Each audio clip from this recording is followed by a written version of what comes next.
Shannon, you just got back from a wild week in New Orleans for is it the jazz festival that's happening right now? Yes, it is. So Yes. you were out there going crazy in the streets. Out of control, just like tits out. Titties out. Daiquiris down my throat. Daiquiris in. Just stumbling. Daiquiris in. Tits out, daiquiris in. It was a total riot. JK. JK. Yeah, I didn't do. So this is the thing, right? You tell people that you're going to New Orleans and they're like, oh boy, because New Orleans is for livers. In more ways than one, I would argue. Is that a t-shirt? Did you read that on something? I did read that on something. Okay, because that's really good. I'm not. I should have been like, nope, all mine. Made it up. Totes made it up. You're welcome, New Orleans. No, but like, I mean, I definitely drank and mildly stumbled, but I did not do the like Bourbon Street, like the whole French Quarter, get out of control.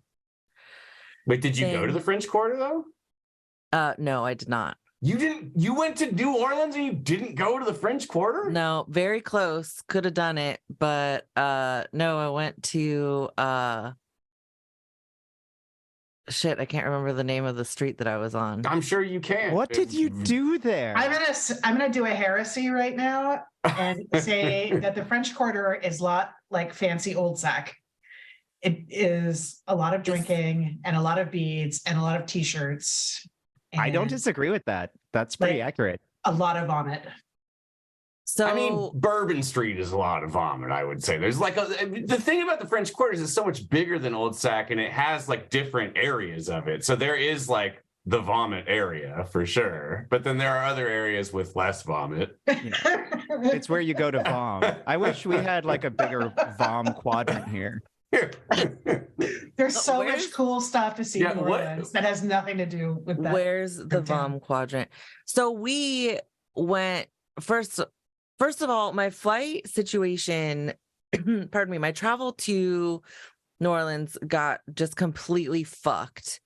And I lost a whole day because of like delayed flights and all that. So instead of being able to leave and be there by Friday night, I was not there until Saturday night. Perfect. But we stayed in the Garden District in like a very cute, like people live in this like big ass fucking mansion and they've turned a bunch of rooms into suites. Anyway, we just like went to lots of different breweries and ate a shit ton of like we tried a lot of different food, walked around a bunch of different neighborhoods. The thing that I really wanted to do was go to Treme. And so I did that. We had vegan food, vegan soul food in Treme, and then went to the Candlelight Lounge. Is Treme like a neighborhood? Yeah. And there's a show about it. It's also a show on HBO. So called Treme. Yeah. On it. But we ended up on the day of Game 7. We ended up Kings game against the Golden State Warriors, massive first round game. First time Kings were in the playoffs in 17 years, longest playoff drought in professional sports. Keep going, Shannon. Thank you for that needed context that anybody listening to this podcast is going to need. That was. Listen, my mom thought the Kings were a hockey. She thought they were a hockey team. So they are a hockey team. Well, because they are a hockey team. But all this time I've been telling her about this. She was picturing hockey. So I'm making no assumptions on our listeners. No, I do appreciate you making things so your mom's not going to be confused. We all should. So, we are not here to confuse moms. So we ended up on Frenchman Street, which that's a little on the nose, that name. the Frenchman Street. Yeah. The bartender. So we went to this brewery, and then we were like, we got to watch the game. So we were trying to figure out where we're going to watch the game, and we're just like, shit, this is going to be difficult. Like, we're not back home where you can walk into any bar and watch, right? But we walked by this bar, like, oddly, no one was in there. So we're like, is this a sign of like something terrible because we're in New Orleans and no one is sitting in this bar? Like, are we going to get murdered in the bar? Or is like, they're going to be like some, you know, just like, what the fuck is going on? Whatever. We go in, the bartender is so hungover because the night before there had been a raucous fight out front wherein the bartender from that night broke his shoulder and his arm and needed all kinds of stitches in his face or some shit. It was like some bonkers ass fight. And then this bartender had no other recourse than to just get riotously drunk. Yeah. As in response to this violence. I guess As revenge. he looked rough, like what I look like right now. But he was down to, we walked in and there was like Dateline was on the TV. And we asked him if he would put the Kings game on for us, and he was like, "Yep, I'm just watching true crime." Okay, cool. So we watched the game. He was also rooting for the Kings because he didn't want the Warriors to win. We were there the entire game. Lots of people came in and out, but no one really sat at the bar with us.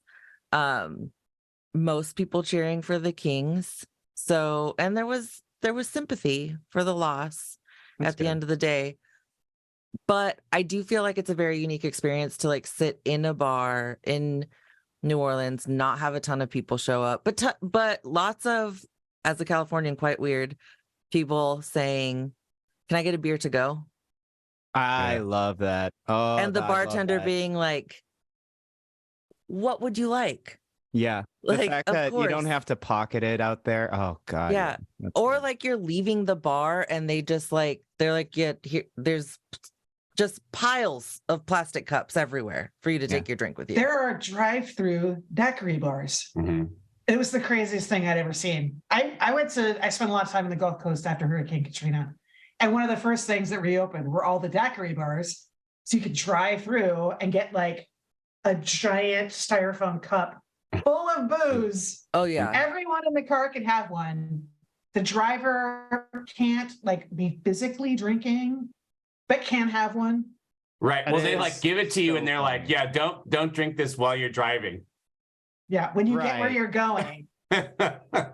Dude, my God. that There- city is bonkers. They're worse than Wisconsin. I've told you all before, like at the bar after bar the time, ditch. you say one for the ditch and they give you a beer and they don't open it. And Yeah. it's like you open it in your vehicle. That's a little Wisconsin one. That's basically our animal style burger in Wisconsin. Was I it feel hot?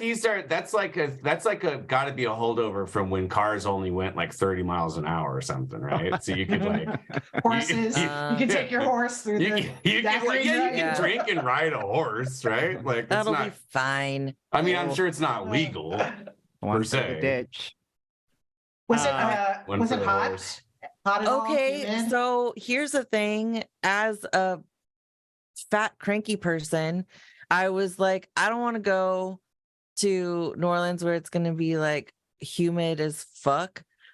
So, but whatever, I'm going to go. It's fine. So get there. It's raining buckets and buckets Yeah. of rain. Was it doing And a I'm like- thunderstorm, like lightning and all that? Just like, God damn it, this trip is going to fucking suck. Well, we were told after the rain, the humidity just like goes away. And it did. The remainder of our trip, it was not humid at all. Sacramento was more humid than New Orleans. Mm. Yeah. Normally So, the air all in there is like an obscene phone call from nature. It's just like hot and wet.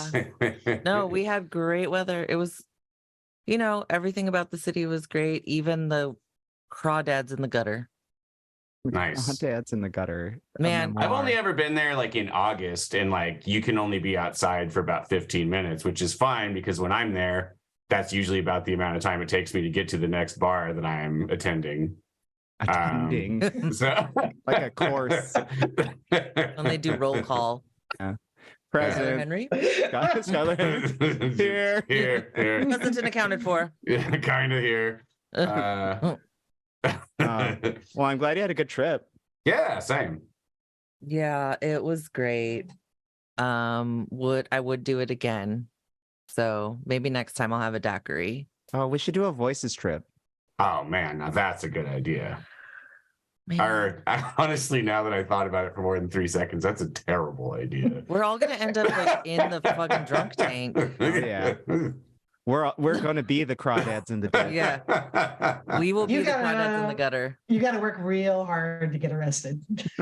So- Yeah. But I And think we we can will. do it. I have faith in us. I can help. Oh yeah. But Oh, we yeah. set goals and we achieve them.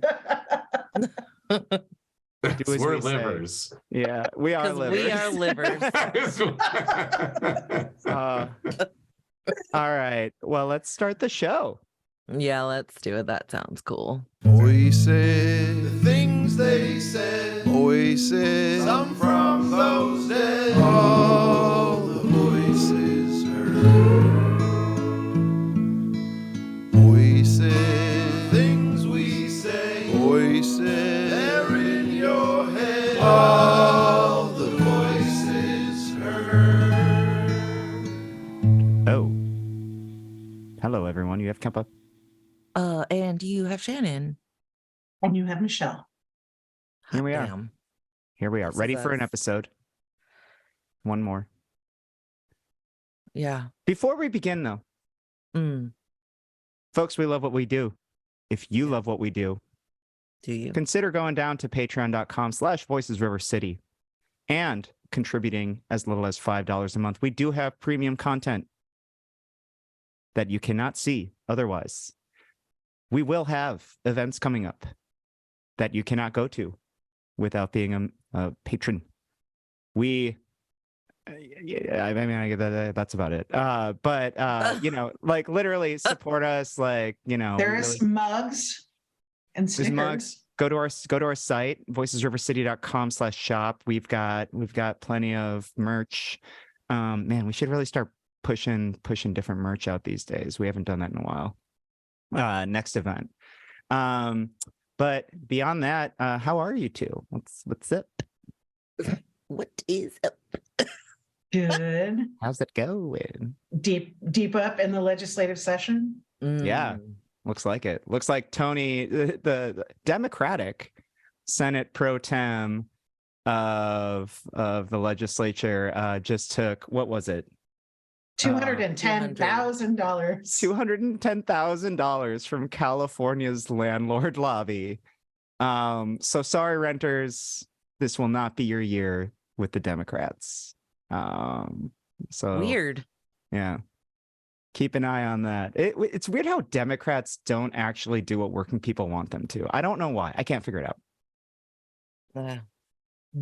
Well, I think it's because we don't have $210,000.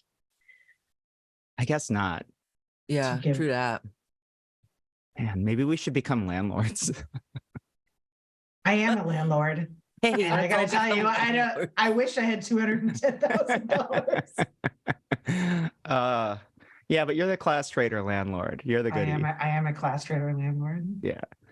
But yeah, no, that's a bummer. I'm glad you brought that up actually, because that's not really a topic of today, but it's I think it's pretty important news. And listeners, journalist friends, politicos, leftists, it's something for all of you to sort of consider as you watch this session and move through.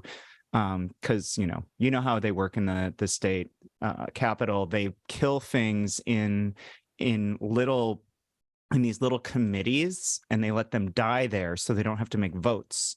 So these shitty Democrats don't have to be on file making shitty votes. They just let it die. They don't bring it up, or like, it's It's really ugly, and it's probably one of the most backwards thing about California legislation. Like, we could do so much better, and we could be so much more transparent, and we're not really doing anything to fix it, because the people who would fix it are our legislators.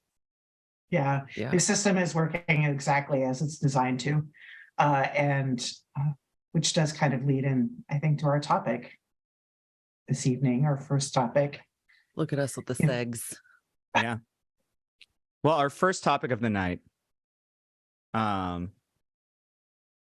Wait, I don't know if this is the one you think is our first topic. Which one did you? Well, no, I'm thinking, so all these issues with protecting tenants in the legislature, they have consequences, right? Oh, there we go. And those consequences are people aren't housed, and people who aren't housed are victimized in so many ways. So many ways. And tonight we're going to talk about really an incredibly extreme iteration of that. That would be what appears to be possibly a serial killer out in Davis, California. We don't use that term lightly, but experts were telling the Sacramento Bee that's what this looks like. There have been 3 stabbings over the course of 5 nights, every other night. They seem to have been targeting particular communities. Shannon, can you lay out the facts of this? What's happened? What we're looking at? Well, and just at the top of this, there is somebody who was detained on the night of us recording, which is Wednesday, May 3rd. Yes. Can I give us the details of this situation? I can certainly try. So yeah, there have been 3 people who are victims of these what appear to be serial stabbings. 2 of them have died as a result of their injuries, and the last is in critical condition at UC Davis Medical Center. The first attack happened on Thursday, April 27th. The victim there was found stabbed to death in Davis's Central Park. He's a 50-year-old man who is called David Bro. And he was known as Compassion Guy. He used to stop people in the street and say, what is your definition of compassion? What does that mean to you? And he actually wrote a book on that like about a decade ago. So devastating to the community. There is a bench in Davis that is across the street from De Vere's, or across the street from Burgers and Brew, or Kitty Corner from Central Park, that is called the Compassion Bench. And it is said that the Compassion Guy, who is remembered as a gentle and kind person, a fixture in the Davis community for years, was central to making that that bench come to life on the corner. And it's being an unhoused man, like the community rallied and they managed to pull funding together for this. So, which is really, it's a testament to who he was. Yeah. And again, he had self-published a book called Compassion, a compilation of concepts on compassion, that was released in 2010. And he would sell his book in the park. There was a vigil that was held for him on Sunday night, and there at 3rd and C Street, where the bench is located.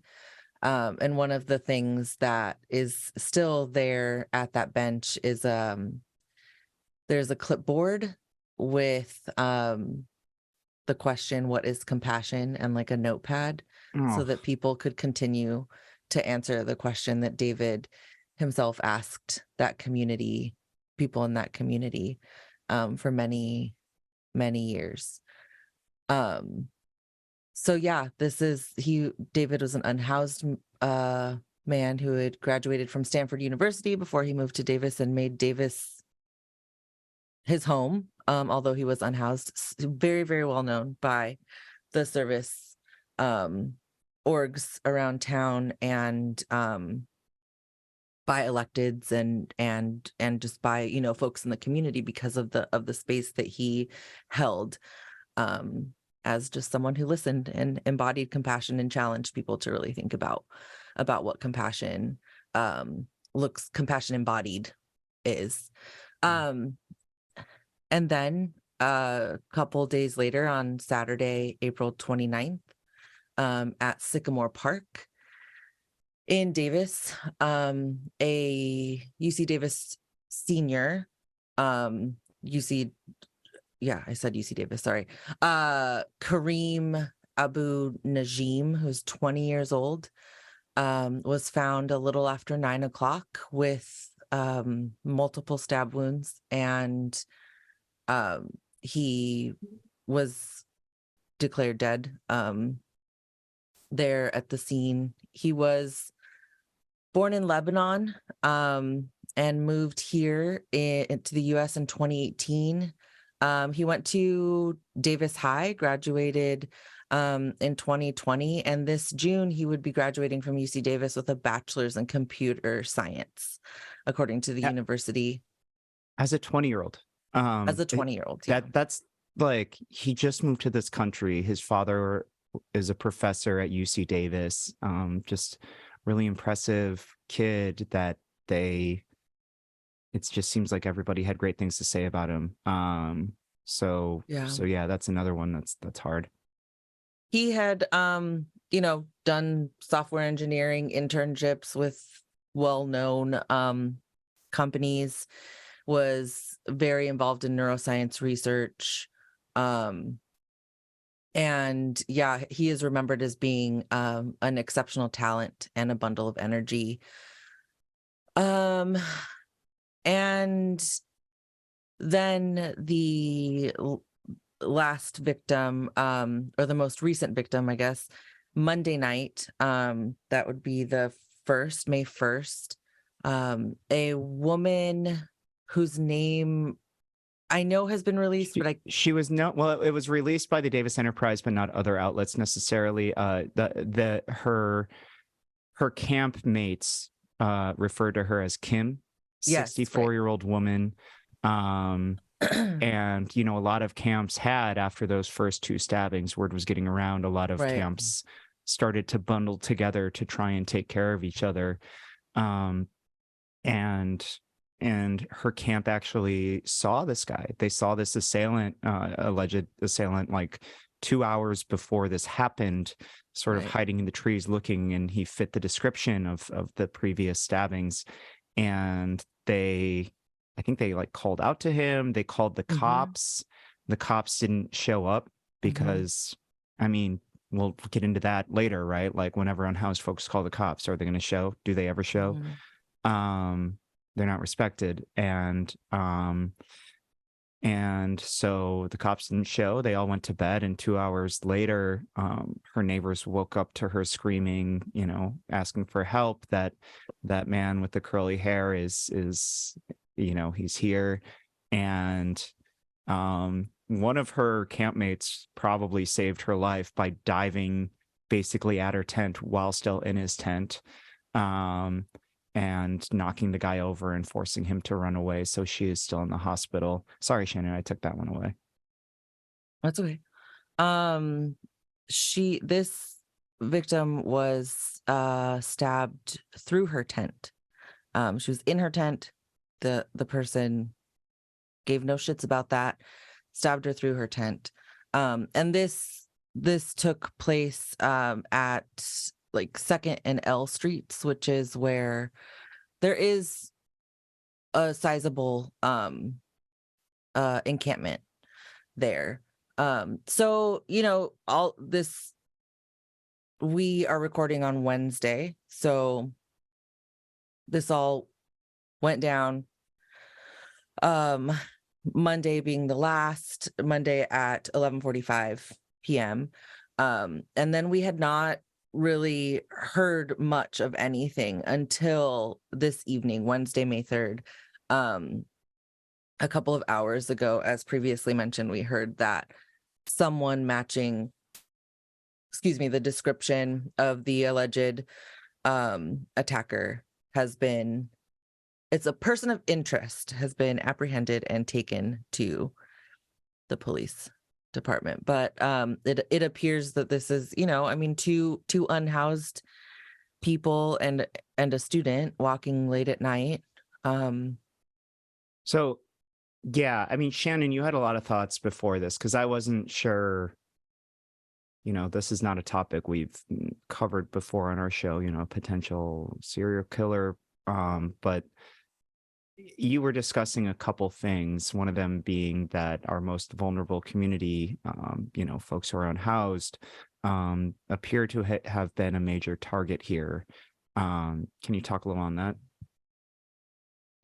Yeah, I mean, I don't know. I think as I unpack this, certainly like having an episode where we discuss the potential of a serial killer locally is maybe it's like out of our wheelhouse for sure. But I think that I'm unpacking this from the perspective of somebody who definitely like has worked alongside unhoused folks for almost 2 decades, and there is this experience of just really intense violence and aggression, and like, we've talked a lot about what the result of super shitty takes about unhoused people on social media, in the news, among friend groups, sort of like what the implication of that is.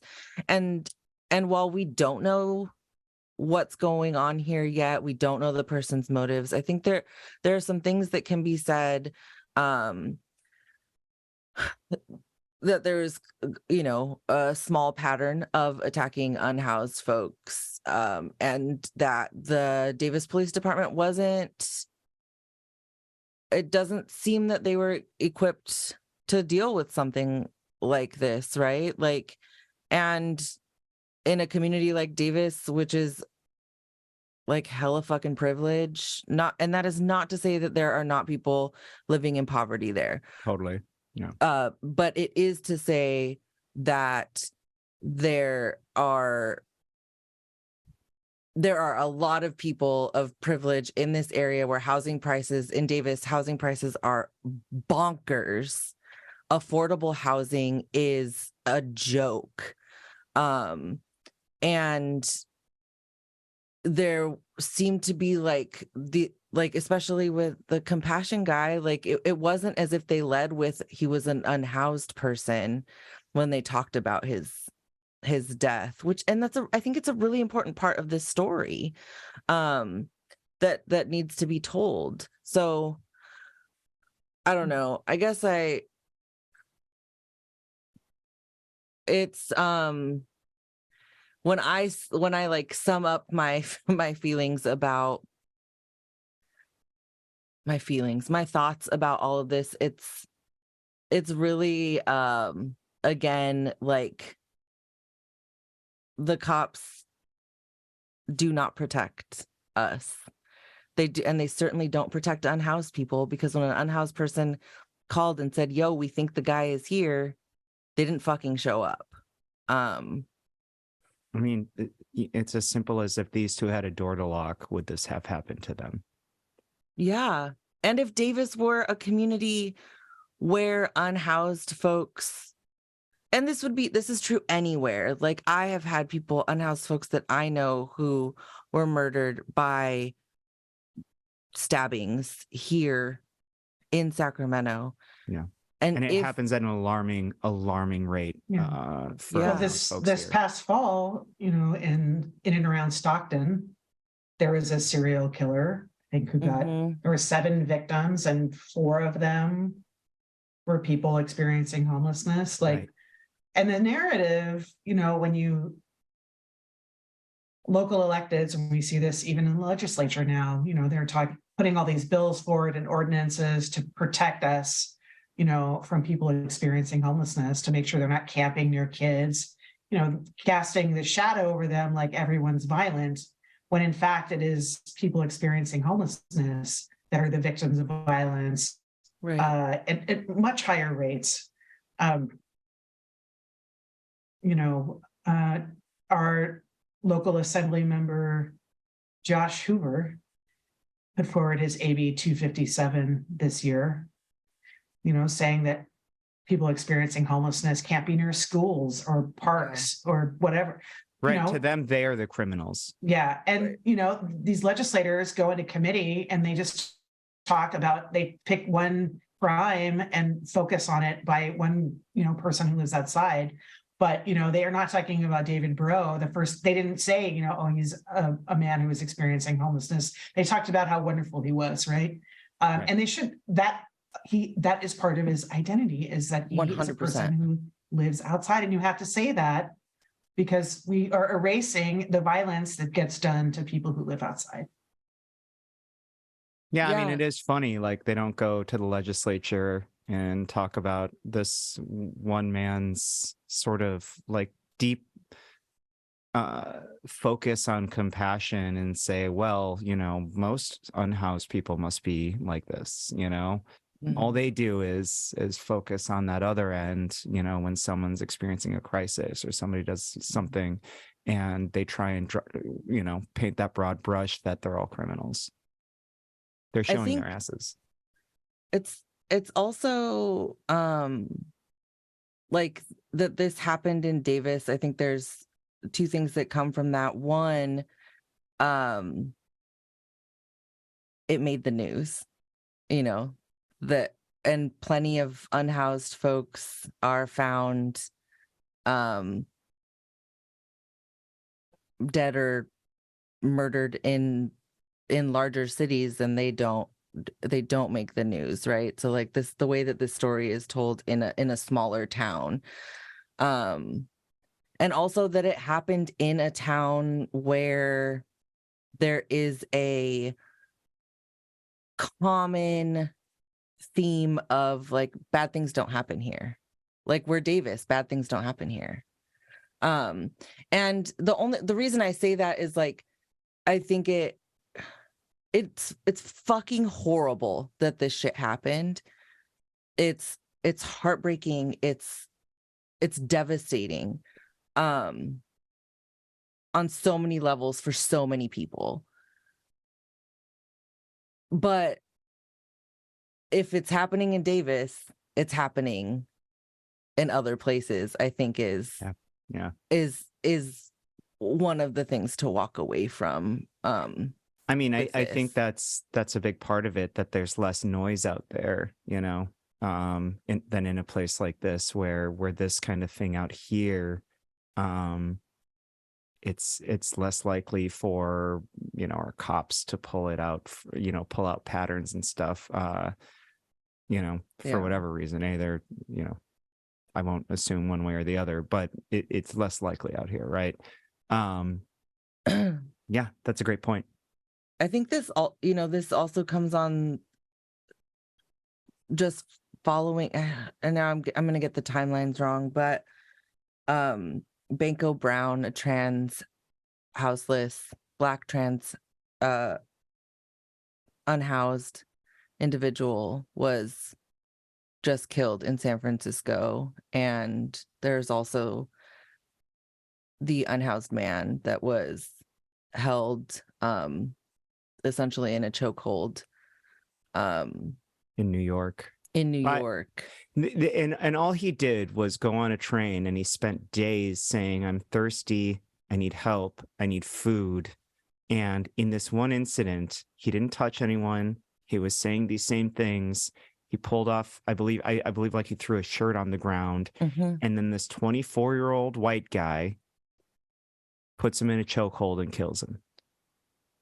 And that guy is being lauded as a hero in New York, right? This is how we treat our most vulnerable neighbors. And how do we fight that? What do we do? How do we stop this? Like we were talking about, just a couple of weeks ago, this stochastic terror last week, stochastic terror that takes place, that leaders in fire departments in San Francisco are using, bear mace on defenseless, unhoused folks as they sleep. How do we push back and fight back against this culture?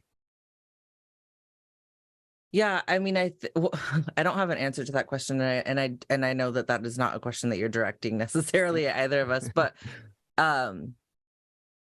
something that really sticks with me from this tragedy in Davis is that the unhoused community well, let me back up. So I think that we keep each other safe, right? Like, community creates public safety. And there's a lot to unpack there. That's like nuanced. There are layers. And community tried to keep Kim safe on the night that she was stabbed by making that phone call to the only place that makes any sense in this fucked up world, when you're being attacked, or when there is a potential serial killer on the loose who's been attacking folks with a similar identity to yours, or with the same identity as yours. They called the police, and the police did not listen. They did not show up. There was nothing done. They were not believed. And I think that a couple things is, one, the reminder that community is so important, and community is exponentially important in spaces for unhoused people. So when we talk about sweeping encampments, when we talk about when the plan is to move people from here to there, we have to have an understanding that you are putting literal lives at risk, because you're removing them from their sense of public safety, from the community, the safe community that they have created. And then I think the other thing is that we have to do better at believing unhoused people when they say terrible shit is happening to them or being said to them. We need to believe them and take a moment's pause and figure out how we individually and collectively can change that narrative. That's a really interesting one, because folks, man, you hear about the violence they face every day, and they almost describe it sometimes like in a way that's like you're startled by how every day they're describing it, but it's this everyday violence for them. Yeah, I mean, it's like this was these horrible things that happen is not unlike sitting at a bar with friends and being like, how's your day going? And it's like, oh, well, I got a paper cut and that sucked. But, it's like, it's so that's how regular normalized. Yeah. And I mean, the women who tell me these horrible stories, there's just, there's so much trauma that they're just like unfazed by it in demonstrable ways, but there are obvious physical, mental, emotional impacts to living with that much trauma. So I don't know. I mean, just like with everything else, it's up to us. It's up to us to change things. It's up to us to protect each other and protect our unhoused neighbors. The cops aren't going to do it. The cops aren't going to do it. Yeah. You can throw all the money you want at them. They're not going to respond to a call from an unhoused person. Yeah. God, this is like, it's so fucking bleak. This part of the show is so goddamn bleak. I mean, this part of life is so bleak. But I do think, I don't know. I don't want to end and move on to our next segment, which is actually, I think, going to be like fun and entertaining. Yeah, but it's hard. It's like, is there a call to action? Like, what do we do? Do we just name it and move on? Like, I don't know. I mean, I think the call to action is to continue to use our voice with electeds. I think our call to action is to elect people who give a shit. I think it's to do all of the things that we always talk about on this show.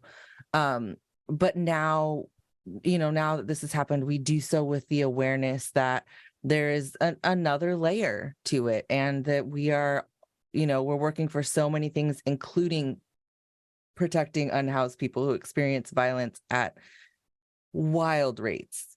Yeah. That's good, Shannon. It's just it's a reminder of the urgency, I think. Yeah, I mean, allow that.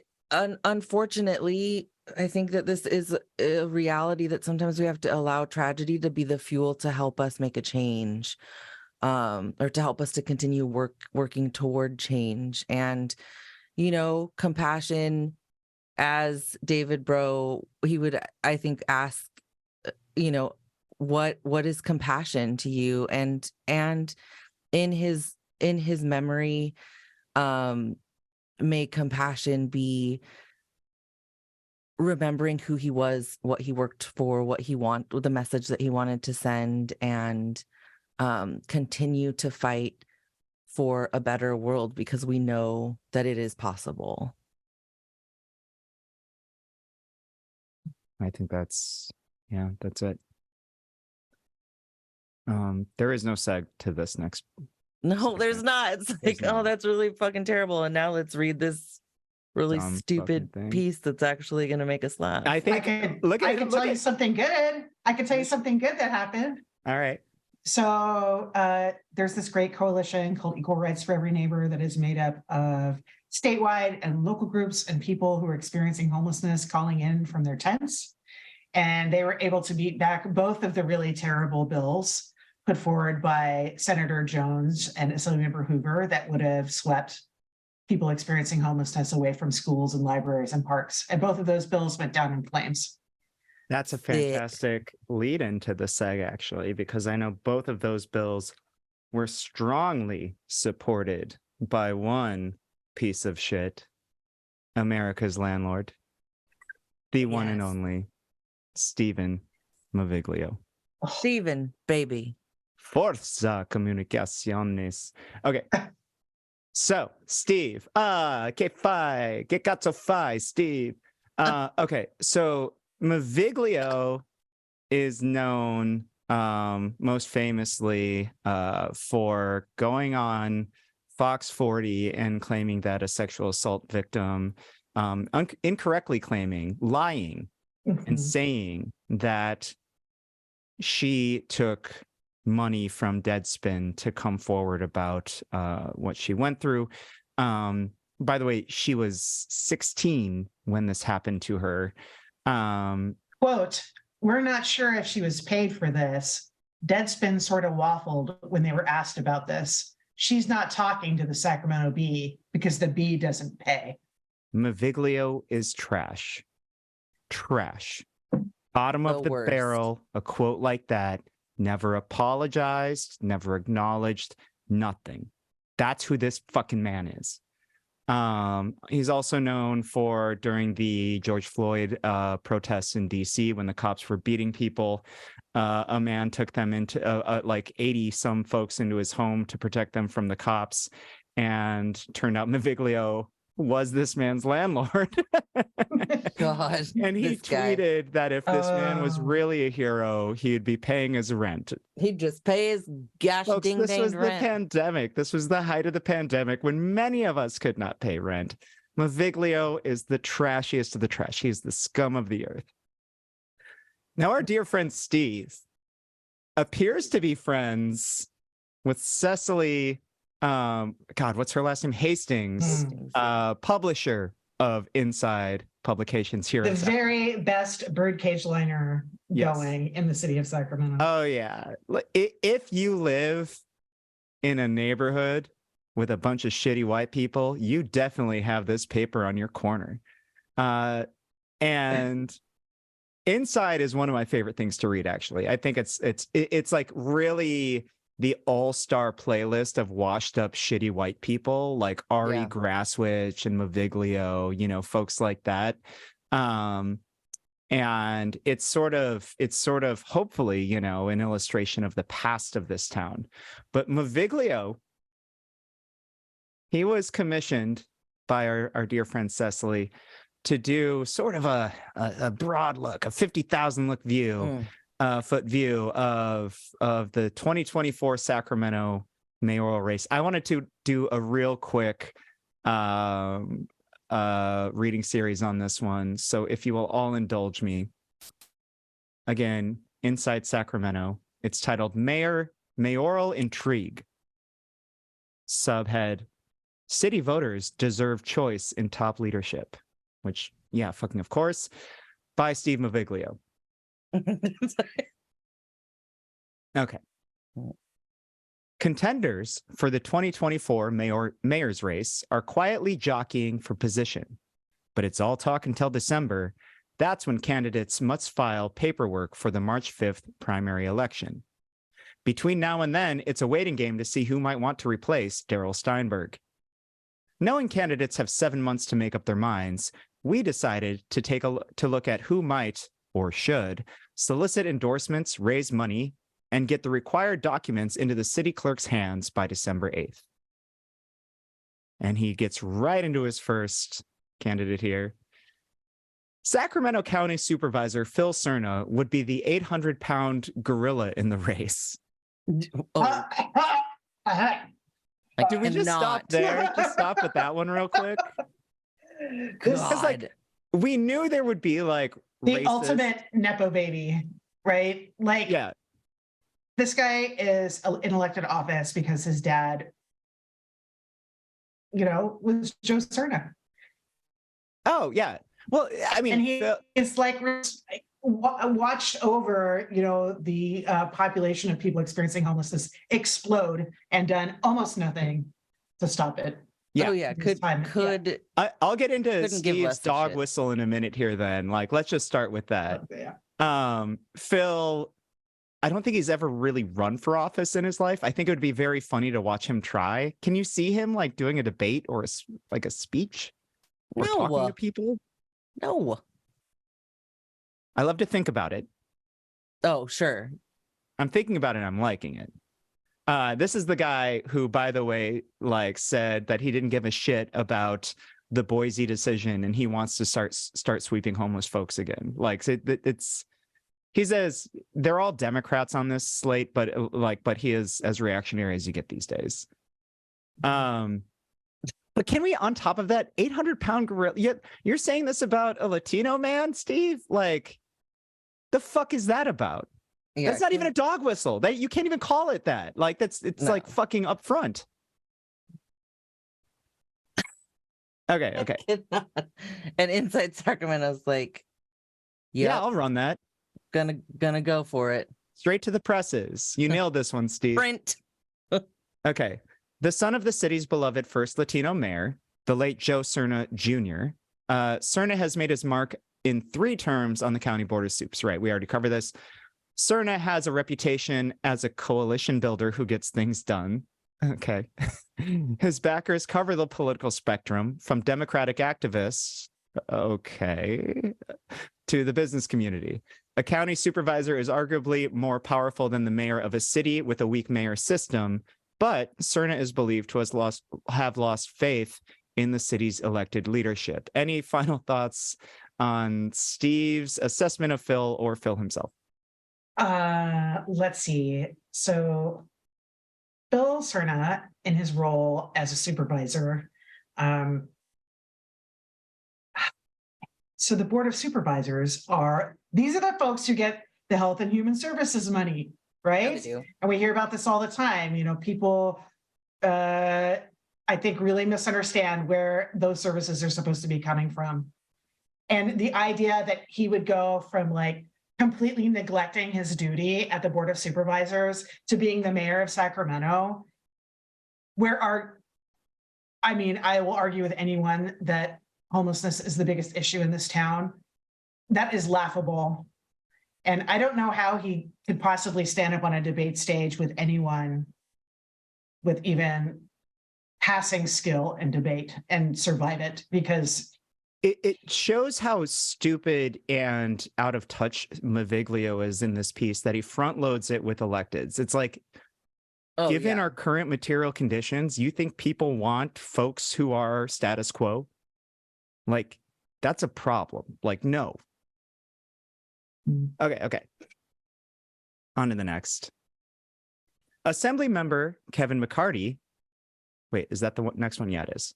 May pass on an easy 2024 state house race to run for mayor next year.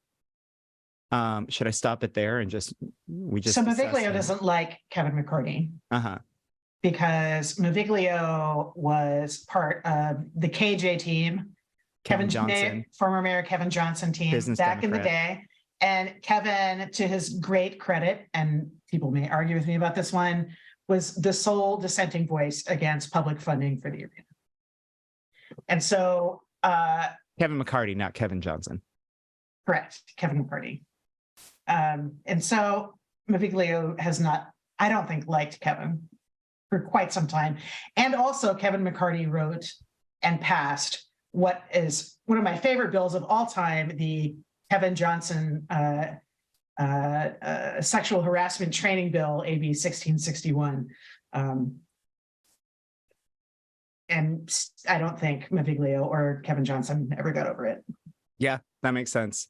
I'm interested in why he would raise him up here. I think he wants to sort of drum up McCarty because McCarty's a good foil to Dr. Flo, who he's trying to, as we'll see, claim as a non-contender in this.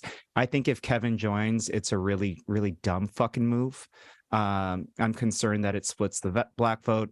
I'm concerned that, again, you've been elected for a long time. I just think people are ready for something new. Yeah. So Kevin had been seen by a lot of Democrats in this town as a progressive champion, but since redistricting, he really has tacked to the center. Yep. In a way that is not, it was hard to watch. And some of his behavior, like endorsing Stephanie Wen, and some of the shenanigans about. Oh, I forgot he did that. That's an Elk Grove reference, right? Yep. So she's now the Assembly District 11, 10. Geez, since redistricting, I can't keep them straight. I have to relearn them. But supported the essentially the cop candidate. I don't think Kevin has progs behind him if he jumps in. I don't think he does. I think he doesn't have the base. He burned, I think, a lot of bridges by supporting Stephanie, and there was a lot of shenanigans around his wife's school board race.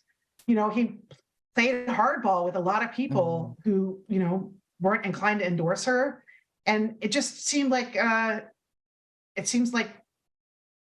difficult. It's difficult to support him. Well, then in his primary, his anti-homeless rhetoric on the Parkway, we'll never forget that. Like, you cannot forget that. So yeah, we'll see if he jumps in, but that's an interesting one.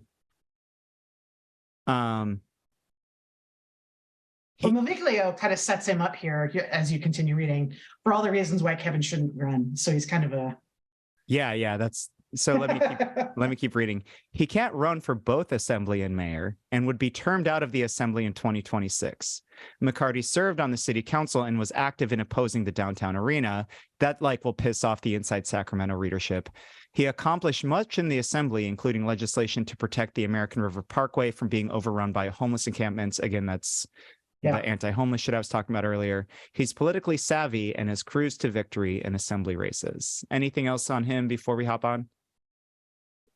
Kevin Assemblymember McCarty has done a lot of good things. But I think we're ready for real progressive leadership. Yeah. Don't do it, Kev. Next, former city council member Steve Hansen is considering a run. Whoa. Oh, Steve. Steve-O the Handman. We haven't talked about him since we started the show. Yeah, it's been a hot minute. Oh, it feels good to say his name. It feels good to think about you again, Steve. You're in our thoughts. Let me finish the paragraph. Upset by Katie Valenzuela in the 2020 council race. What up? Socialist for the win. Hansen remains ambitious and active. Many projects he championed, particularly housing in downtown and midtown. He's trying to take that from Katie. That's very funny. Are coming to fruition. He would be the city's first openly LGBTQ. No, he wouldn't. Heather Fark. Oh no, she's not. Never mind. No, not as a mayor. Yeah. So, thoughts on Steve-O the Handman? I mean, he couldn't win his own district. Yeah, I mean, the guy's done. Move along. I mean, yeah, I don't think he was terribly popular. I think he's Jeff Harris light, really. And we'll get to Jeff in a minute. I think he's Right, way more Harris. likable. He's way more 100%. likable than Jeff Harris. That's what I Oh, mean yeah, by but- light. Yeah. When I say Jeff Harris heavy, it's even less votes, fewer votes, you know? Yeah. But, you know, Steve works for all the bad people. He took money from all the bad people in his races. Like, this is the trajectory of our time, you know, hopefully, ostensibly, it has been in the last 6 years. And I don't see a win there for him. Okay. Next, former city council member, assembly member, and state insurance commissioner Dave Jones is said to be office shopping with interest in the mayor's seat. Last year, Jones lost a bitter Senate race to Angelique Ashby. That's true. He has a chunk of money left over for a mayoral run. He set up an exploratory committee for state treasurer. That's also true. So his sights might be higher. What are your thoughts on Dave? Dave is fantastic, but I think Dave is looking at other things. I'd be incredibly surprised. I'd be incredibly surprised if he jumped in. He's everybody that I've talked to that's asked him about it, he has said no, or yeah, I don't think Dave's interested. I don't think he should do it. I mean, obviously for, you know, personal selfish reasons, but yeah. Right. But also, like, it seems like he doesn't seem interested in it, and he did file for a much higher office, and he's held much higher office in the past. So go for that, and you'll get the Prague support, you know. All right. Dave's great. But for treasurer. Okay, former state senator Dr. Richard Pan, termed out last year, has put out feelers about a possible run. Pan has a long list of legislative accomplishments, primarily in public health. This is trying to erase Flo again. Dr. Flo, epidemiologist. With nowhere else to land, Pan has talked to supporters about resurrecting his political career at the municipal level. Very short paragraph for Pan, who probably is the front runner if he jumps in. Yeah, I mean, and Maviglio knows this. I mean, Pan is turning on the machine. You know, Crystal Strait is making calls. He's got the machine happening. Yeah, it's a massive machine. And it's interesting that he's put like what is this, 2 sentences in here about it. I don't know. I mean, I don't know what it means, but there it is.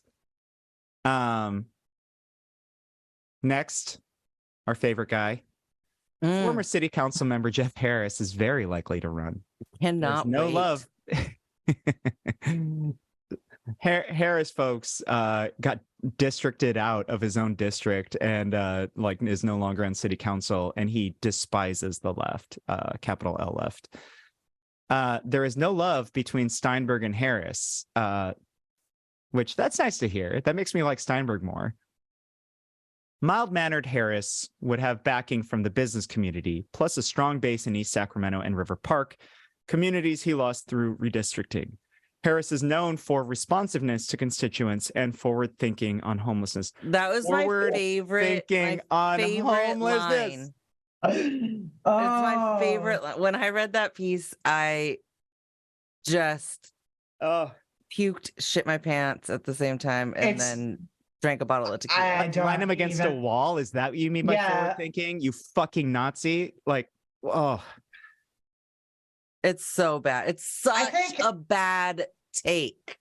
When anyone listens to Jeff Harris talk, there is no way they listen to that guy and are like, that is the next mayor of Sacramento. I am so inspired by everything coming out of his mouth. He is the leader we've been waiting for. Said no one ever. Oh God. Like, yeah. That guy awful. is like he's truly awful. His charisma is it's the equal to sandpaper to your cheek. he's going nowhere, but also like he's got this, like, we've got him on fucking paper now of being against like acknowledging indigenous land, and like on paper now for trying to remove a black man from our police oversight commission. This man is a like dyed in the wool racist, but he says things nicely. Like, fuck off. Jeff. All right. That was a great line, though. Forward thinking on homelessness. Well, you got to think from Aviglio's standpoint that he probably is. Yeah. Move them forward away from my castle. Yeah. Next, Maggie Krell, a special advisor in the California Attorney General's office and former chief legal counsel for Planned Parenthood, would carry the outsider's mantle. A human rights lawyer who wrote a book on human trafficking, Krell lost the district attorney's race to Anne Marie Schubert a decade ago. Being the only formidable woman in the race might be an advantage. This guy. Ooh, let's break this one down. Let's do it. So first, outsider. Maggie Krell is anything but an outsider. Anything but an outsider. Come on. She works for the DOJ. Like the state, like Kamala Harris is our vice president. Like, what? No, she's not an outsider. No. But yeah, she's the only formidable woman. What do we think about that? I mean, obviously incorrect. I love it. I love it so much. It's so good. This guy, I cannot. I mean, Maggie's like really pro cop. She's a cop. She is a cop. Yeah. If you're a district attorney, you're a cop. If you're in the DOJ, you're a fucking cop. She's a cop. She's the cop candidate. Yeah. I mean, let's see how it pans out for Maggie. Formidable woman, the only one in the race. Next paragraph. Flojan Kofer, Senior Director of Policy at Public Health Advocates and former chair of the Measure U Advisory Committee, is being urged by progressive activists to run. Kofer is a proponent of defunding police. Her candidacy would give Democratic Socialists a platform, but with no elected or campaign experience, she'd be a long shot. Who wants to take this first? Well, I mean, at shut least the fuck up, dude. You got her title right, sort of. I mean, except that he doesn't call her doctor. Uh-huh. And I love how, like, he doesn't, I mean, it's Dr. Flojan Kofer, for fuck's sake. He also doesn't put her picture in. He gives Richard Pan the doctoral title in this piece too. Don't forget that. He does it for the men. And also notice, folks, the two women in the race are the last people on this list. Yeah. I wonder why he doesn't use a picture of Flo. I wonder. That's the other thing. Of all of the people that are mentioned, it is the 5 men and Maggie Krell. No picture of Flo. He also doesn't outright say that she has announced her candidacy. He says that progressive activists are urging her to run. Bitch, she announced that she's running. How about this fucking dog whistle? Phil Cerna would be oh no. Would he be the first Latino mayor? No, his dad was. His dad was, okay. How about this? Steve Hansen would be the first LGBTQ candidate for city mayor. Yeah. But there's nothing about the first black woman candidate or mayor here for Flo. Nothing. No. Nothing. You racist piece of shit. Like, no. I mean, even Cerna's dad gets the first Latino mayor. Like he writes that down. Like some firsts appear to be worth mentioning. Right. So it's only about representation when they fit your political ideology. But man, this guy is so fucking good at showing his ass. He totally at every possible fucking moment. You watch his bullshit on Twitter, and then may as well use it for fucking kindling inside Sacramento, decides to run with this shit. Like, come on. I like his He's- self-immolation though. I want him, like, honestly, please keep telling folks that we are not a threat. Please keep making them think that we do not have a really good machine going here. Please. I mean, keep doing also, that. you only have to continue to say that the left is not a threat as often as Steve Maviglio does if you actually believe that the left is a threat, because you're freaking the fuck out. Mhm. And you're saying it more for yourself than for anybody else. Dude, please go, boy, bye. Go back to Italy. Ciao. Eat your noodles. So Steve. I once had a journalist from the New York Times tell me that if he saw Steve Maviglio standing next to a thing, he knew that thing was a piece of shit. Like, he's like, he said it was one of like the easiest ways for him to identify like a bad campaign or a bad issue is that they hired Steve Maviglio. And I thought, man, to be synonymous with like a shitty bot opinion, like at that level, it's just stunning to me that anyone pays attention to him or pays him to do their social media or to do their earned media or to, like, it's really stunning because he's so terrible. I'm It's generally also, like- astounded by media friends who put him in their stories. Like, I don't get it. I don't get it. You know, and like, I see even, you know, not even mainstream, but like, you know, a capital level podcast where they, you know, consider him a top 100 political, you know, power figure. And it's like, this man is a piece of shit.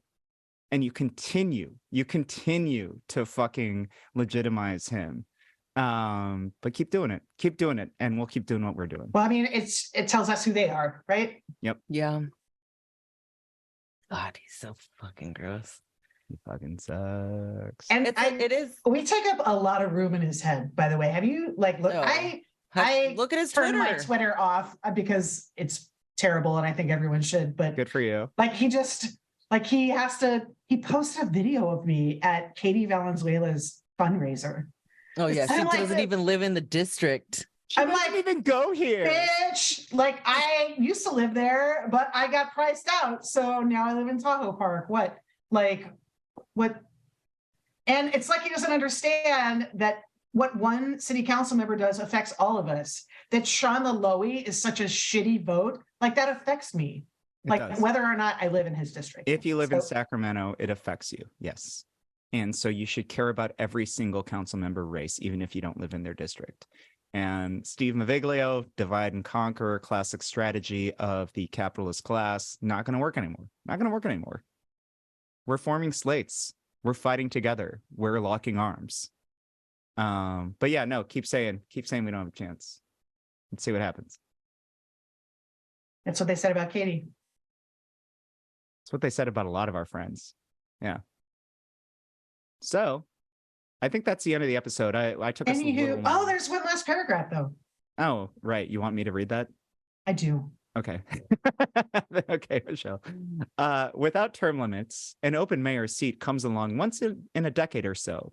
Governor Gavin Newsom proposed an appellate court judgeship for Steinberg, but gave the seat to someone else. Now Steinberg knows he'd likely face strong mayoral challengers for the first time in his political career. An open seat or competitive race would be welcome. Our city is at a crossroads. Voters deserve a choice on who they want to lead. Final thoughts. It sounds like he's telling Steinberg he shouldn't run. It does. Isn't that interesting? Mm. Steinberg knows he'd likely face strong mayoral challengers. No, he wouldn't. Like, there's a couple strong challengers, Flo among them, but consistently, no matter what Steinberg does, he is in the 70th percentile or greater in approval in this town. And I have pulled this guy more than most people I know, and he is wildly popular. And it would be very difficult if he ran again for him to beat. be beaten. And not that it couldn't happen, but like, I think Daryl is done though. I think he's ready to go. He's been trying to get out of this seat for the last 4 years. You know, he wanted to be tired with it. AG. Yeah. He wanted to be a judge. He wanted, you know, there's all these other jobs that he's looking at, right? Yeah. I mean, he's ready to move on to his next challenge. And, you know, thank you, Mayor Steinberg. Like, let's try something else now. Yeah. I wonder what he doesn't, I don't know. Like, it's what I think is, I think it's two things. The reason he's putting this off so long, to, you know, saying publicly if he's going to run or not. It's either A, the discomfort of not knowing what powerful position I can go into after this. Because if you're in a position of power and a public figure and you like to be public, that's hard. It's a hard transition, right? And then B, I think he's just kind of reveling in the will he, won't he? Like, he's just kind of enjoying that right now. But he also really cares about this town. He's been representing it for a very long time, like his entire political career. And I think that if I had to guess, he is waiting to find someone that he believes in enough to endorse before he announces. Maybe that's what he's doing. A friend in the business community said to me that there's no way he does that in this primary if he decides not to run, because they all like to pick the winning horse, and they're just not going to know in the primary here. Yeah. But I think he'll want to know that there's enough capable people in the field that chances are good, you know, he could let go of the reins and someone else. He is kind of a control freak. Well, Daryl, the odds are good that the goods are odd. New Orleans is for livers. We got anything else? Any other one-liners? Give a man a fish. No. Live long and prosper. That's good. I like that. Thank you. I just came up with it. I like that. No. Oh, wow. Let's do a Voices t-shirt for that.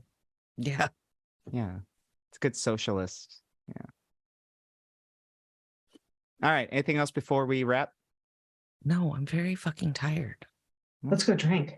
Let's get Shannon to bed. Let's tuck her in and let's go drink. Yeah, no one here is going to tuck me in tonight. It's fine. I'll do it myself. Well, you sweet little angel. As per usual. But I will be there right next to your husband. Putting the little covers right under your chin. Curled up, just snuggling. Voices slumber party. How much we care about you. All right. Well, let's wrap it. We love you, folks. Say that. And yeah. We'll see Catch you it on the flip / next week. Bye-bye. Bye.